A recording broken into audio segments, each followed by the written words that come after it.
I think it was a positive meeting yesterday with regard to auto tariffs, and that doesn't relate to China as much as it does Japan and the EU and Canada, Mexico. So I think we're heading in the right direction on the 232 tariffs on autos. In other words, not to put them in place. It would be a mistake for our country, it'd be a mistake for our consumers. Over $2,000 an automobile increased cost, over $6,000 I think for imported automobiles, and we lose a lot of jobs, probably over 600,000 jobs. So doing an arbitrary tariff of 25% based on a national security concern over minivans is not going to be good for us. Other countries will raise their tariffs. And ultimately, Joe, I think we lose that case in the WTO, by the way, and we lose the tool, which is an important tool to have in a true national security situation. China's a different matter, and we'll see what happens. In a couple weeks, we'll know more. The President's meeting with President Xi of China, and hopefully they can resolve some of these issues, because China is not playing by the international trading rules. You know, they are cheating in a number of ways, and one is this technology transfer issue that the administration is focused on. The Senate changed. Flake's gone now. Mitt Romney's in. I mean, what's it like walking around there now? What's it going to be like? What's the House going to be like? What are you excited? Are you apprehensive? I mean, you must be getting used to this by now, I guess. But no, what a look, circus. I'm I mean, that's why it's optimistic. called the circus on that show, right? Exactly. No, it's nice to have Mitt Romney here, by the way. We're meeting later today, and here he is now, a United States Senator. We've added a couple of seats, maybe as many as 4. We'll see what happens with all these recounts. What is going to happen?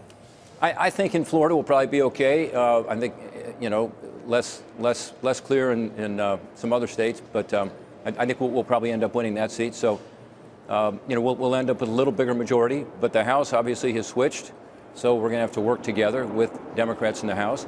A lot of that depends on them, Joe. And if they decide to make it 2 years of investigations and perhaps even an impeachment proceeding, we won't get much done as a country. And I think the American people won't be very happy, because I think they are looking for us to get things done. So my hope is that instead that we'll figure out a way to work together. And by the way, sometimes in divided government, you get things done. An example might be, you know, Reagan and Tip O'Neill, who used to work together on things like tax reform and Social Security reform. So we'll see what happens. Reagan, Tip O'Neill, Nancy Pelosi, and President Trump. Right. That's it. That's the analogy. I wonder. So, what, infrastructure, immigration? What's possible? Yeah, I mean, I actually think immigration is possible. I think I'm in a minority in that view, but I think that Donald Trump, having taken the views he has on immigration, actually has credibility to be able to cut the deal that needs to be cut, which is to both improve the legal and illegal immigration systems in our country, both of which are broken. And I think he has the ability to say, yeah, we're actually going to enforce the laws if we do this, and yet we're going to deal with people who are here in a practical way, and we're going to, you know, tighten the enforcement not just at the border but at the workplace, and end up with a sensible immigration system where we have more people coming on a merit-based legal immigration track. You know, I think there's a possibility there. I really do. Senator, we have an election coming up. I don't know if you know that. You're not talking election already. Oh yeah. 2020?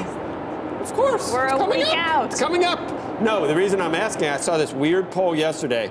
We've seen some polls where President Trump has a really high Republican approval rating behind him, but I saw this weird poll yesterday that a majority of Republicans won a primary challenge to the president. Did you see that poll? And what's behind that? I did not. You know, I think the president's approval among Republicans is very high, probably between 85 and 90%.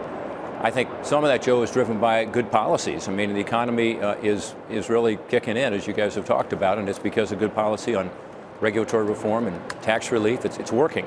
Okay. But I also think some of it, frankly, is driven by the overreaction from the left to President Trump and sort of rallying around him sometimes. So, you know, we'll see.